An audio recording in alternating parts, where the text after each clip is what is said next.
Hello, welcome to my channel Mahalakshmi పరివారము. ఈరోజు మనం చేసుకోబోయే వంట ఏమిటంటే ములక్కాయ పప్పుచారు అండి. డ్రమ్ స్టిక్ పప్పుచారు. పక్కా ఆంధ్ర స్టైల్ పప్పుచారు. చాలా సింపుల్గా, చాలా తక్కువ ఇంగ్రీడియంట్స్తో చేసుకుందాం. దానికి కావాల్సిన పదార్థాలు చూద్దాం రండి. ములక్కాయలు ఒక 4 చిన్నగా ఇలా కట్ చేసుకొని పెట్టుకోవాలి. మంచిగా 2 ఉల్లిపాయలు వేసుకోవాలండి. దానికి కావాల్సిన నిమ్మకాయ సైజ్ అంతా చింతపండు, కారము, పసుపు,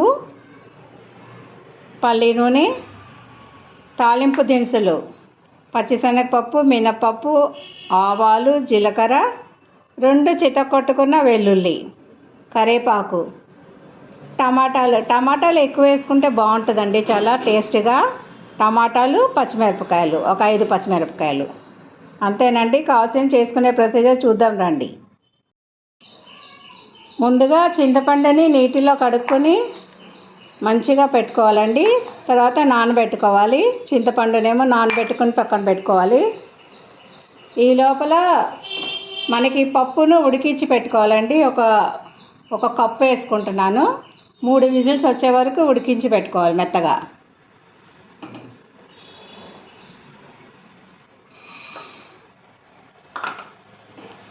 ఈ పప్పును కడిగి మంచిగా 1కి 2 గ్లాసులు నీళ్ళు పోసుకొని ఉడికించుకోవాలండి. ఉడికించుకొని పెట్టుకుందాం. సరేనా? ఓకేనా?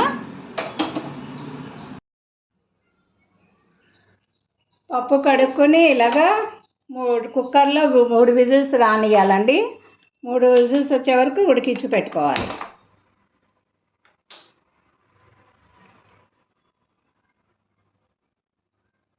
పప్పులో కొంచెం పసుపు, కొంచెం ఆయిల్ వేద్దామండి, పొంగకుండా ఉంటుంది.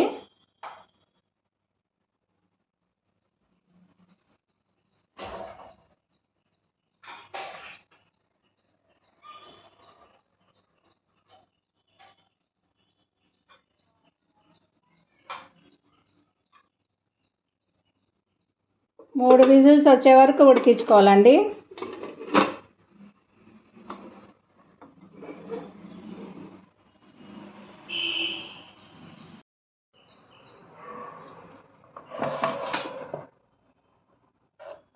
పొడుగుగా కోసుకోవాలండి పచ్చిమిరపకాయ సాంబార్లోకి.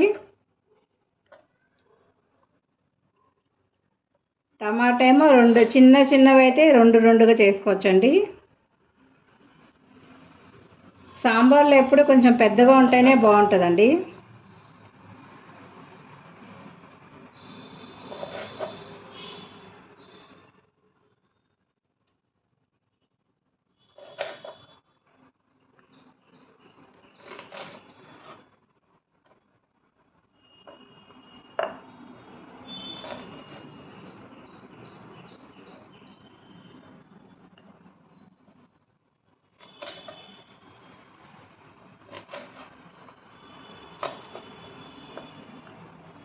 పచ్చిమిరపకాయలు 4-5 వేసుకున్నానండి, బాగుంటుంది కొంచెం కారం ఉంటేనే.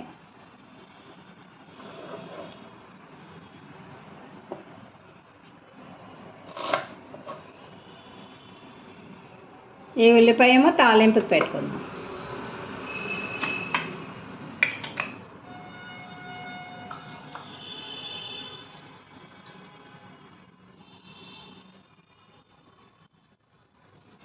ఇలా కోసి పెట్టుకోవాలండి అన్నీ. ఇప్పుడు ఈ విజిల్స్ వస్తుందా లేదా చూద్దాం.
చూద్దామండి ఎంతవరకు వచ్చిందో. ఉడికిపోయింది, విజిల్ కూడా సౌండ్ ఆగిపోయింది.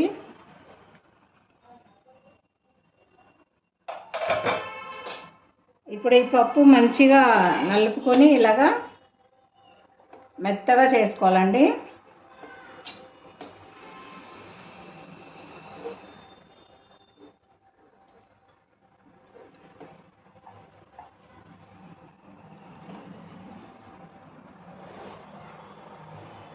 స్టవ్ వెలిగించుకుందామండి.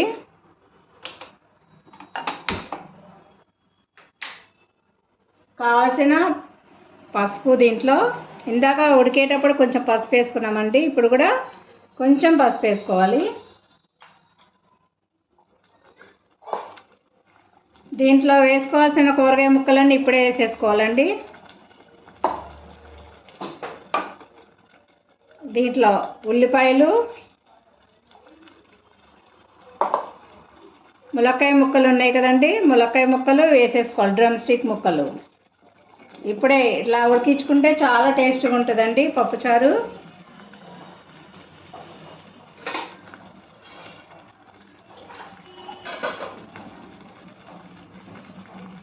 చింతపండు పులుసు వేయకుండానే ఉడికించుకోవాలండి. ఒక గ్లాసుని వాటర్ వేద్దాము. ఈ పప్పులోనే ఉడకాలన్నమాట కూరగాయ ముక్కలన్నీ. చాలా టేస్ట్ వస్తుందండి బాగా. అప్పుడు ఇట్లా ఉడికించుకోవాలి. ఉల్లిపాయ ముక్కలు, ములక్కాయ ముక్కలు, ఉల్లిపాయ, టమాటా ముక్కలు, పచ్చిమిరపకాయ ముక్కలు వేసుకుని బాగా ఉడికించుకోవాలి. కుత కుత అని మంచిగా సగం వరకు ఉడకాలండి ఈ ముక్కలన్నీ. ఇక్కడ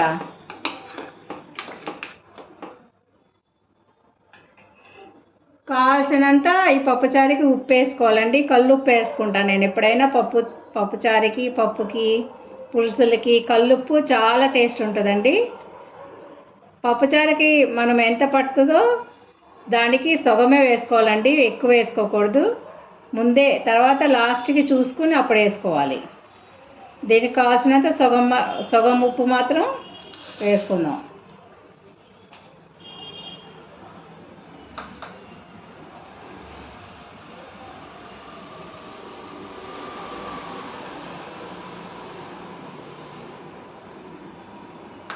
బాగా మరగాలండి. ఇది బాగా ఉడకాలి, ఇలాగా మంచిగా ఉడకాలన్నమాట. ఇప్పుడే చింతపండు రసం వేసుకోకూడదండి. నానబెట్టుకుని చింతపండు పులుసు తీసి పెట్టుకోవాలి.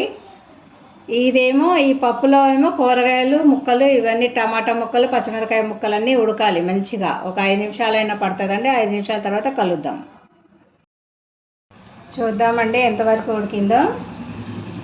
బాగా కుత్త కుత్త అంటుంది కదా. ఇప్పుడు ములక్కాయలు అన్నీ ఉడికిపోయినాయి. ఇంకా దీంట్లో చింతపండు రసం వేసేస్తున్నాం. కారం వేసుకోవాలి ముందు. పప్పుచారుకి కావాల్సినంత ఒక ఎక్కువేం పట్టదండి, 2 స్పూన్స్ కారం. చిన్న స్పూన్లు అండి. చిన్నదైతే 2 స్పూన్స్, పెద్దదైతే 1 స్పూన్ సరిపోతుంది. మనం చింతపండు పులుసు తీసి పెట్టుకున్నాం కదండి, అది దీంట్లో వేసేద్దాం. ముక్క ఉడికినాక చింతపండు పులుసు వేయాలండి ఎప్పుడైనా, అప్పుడు బాగుంటుంది సాంబారు.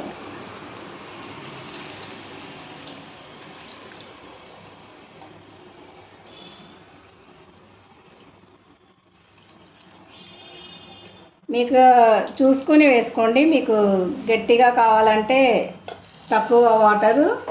మేమైతే కొంచెం పల్చగానే పెట్టుకుంటామండి సాంబారు. ఇప్పుడు మళ్ళీ ఒక 5 నిమిషాలు ఉడికించాలండి. చింతపండు పులుసు పోసాం కదా మనము. దీంట్లో ఇప్పుడు కొత్తిమీర, కరివేపాకు వేసుకుందాం.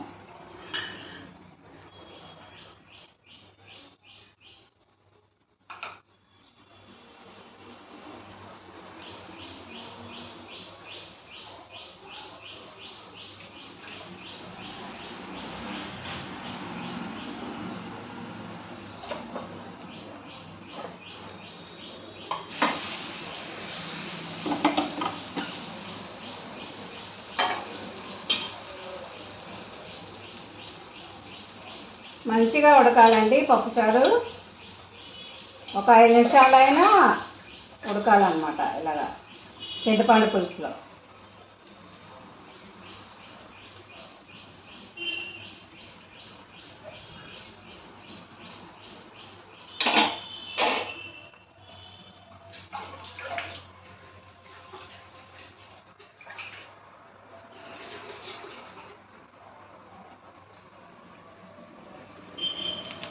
ఈ సమయంలోనే కొత్తిమీర కరివేపాకు కూడా వేసుకోవాలండి. కొంచెం కరివేపాకు మళ్ళీ తాలింపులో కూడా వేసుకోవాలి కొంచెం.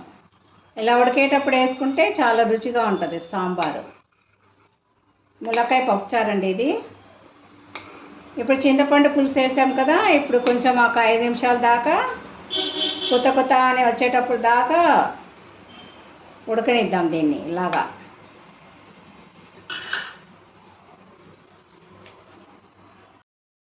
తాలింపుకు కావాల్సిన దినుసులు వేసుకుందామండి. ఇప్పుడు పప్పుచారులోకి తాలింపు పెట్టుకుందాం. ఆయిల్ వేసుకోవాలి. ఒక 1 స్పూన్ ఆయిల్ చాలండి, ఎక్కువ అక్కర్లేదు.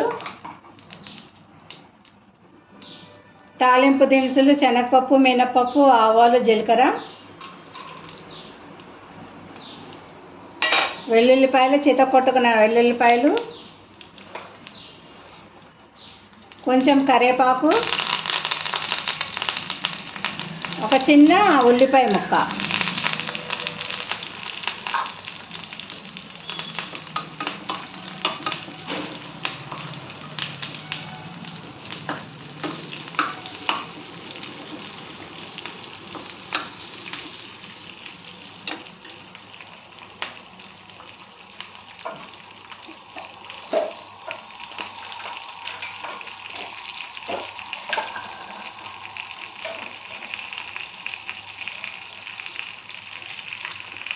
తాలింపులోనే కొంచెం కొత్తిమీర కూడా వేసుకుందామండి.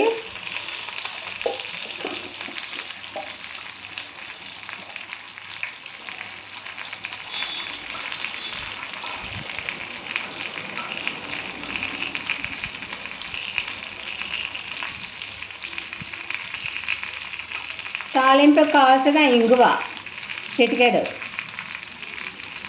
కొంచెం ఎక్కువ కావాలంటే ఎక్కువ కూడా వేసుకోవచ్చండి. ఇంగువ ఇష్టం పడేవాళ్ళు, ఇంగువ వాసన ఇష్టపడేవాళ్ళు.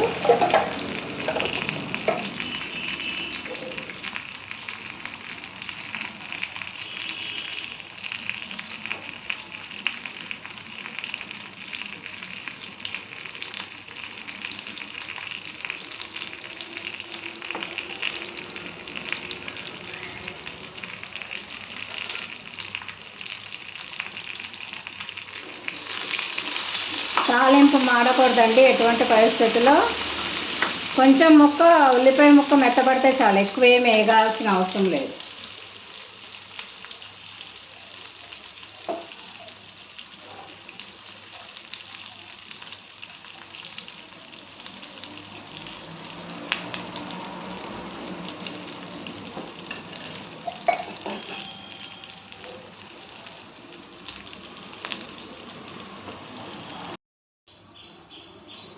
ఈ పప్పుచారు మనం చింతపండు పులుసు, పప్పు అన్నీ కలిపి పెట్టుకున్నాం కదండి. ఉడికిందో లేదో చూద్దాం. దీంట్లో ఉప్పు, కారం అన్నీ సరిపోయిందో లేదో చూసుకోవాలి. ఈ ఈ సమయంలోనే చూసుకోవాలి. దీంట్లో ఇప్పుడే చూసుకోవాలండి, తాలింపు వేయకముందే చూసుకోవాలి.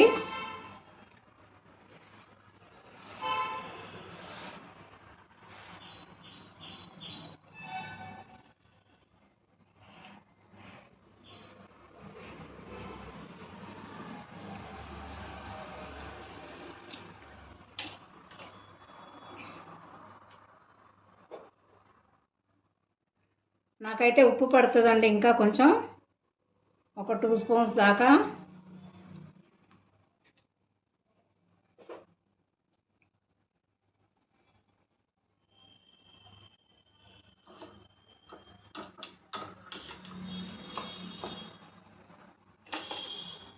ఇప్పుడు వేయించి పెట్టుకున్న తాలింపు వేసేద్దాం దీంట్లో. పొంగుతుందండి తాలింపు వేయంగానే, జాగ్రత్త సిమ్లో పెట్టుకోండి. ఆపేసి తాలింపు వేసుకోండి. నిండుగా వండితే మాత్రం జాగ్రత్తగా వేసుకోవాలండి తాలింపు. పొంగిపోతుంది. తాలింపు వేయంగానే పొంగిపోతుంది పప్పుచారు. కావాలంటే తర్వాత వెలిగించుకోండి ఒకసారి మీరు. 1 నిమిషం వెలిగించుకుని ఈ తాలింపు అంతా కలిసే వరకు ఉంచుకోవచ్చు పొయ్యి మీద.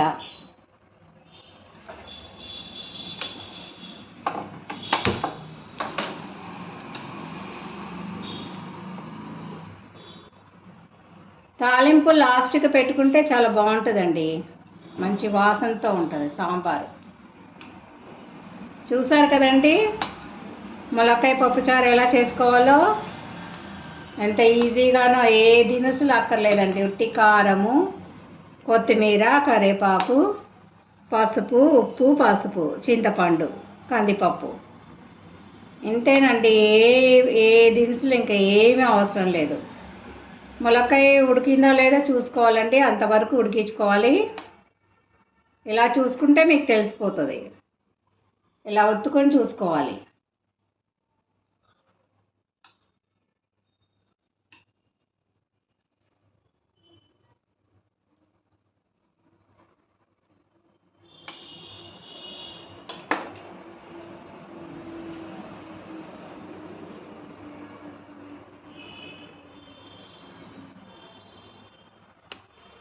అంతేనండి, ఎంతో రుచికరంగా ములక్కాయ సాంబారు రెడీ అయిపోయిందండి. ఈ విధంగా మీరు కూడా చేసుకుని ఆనందించండి.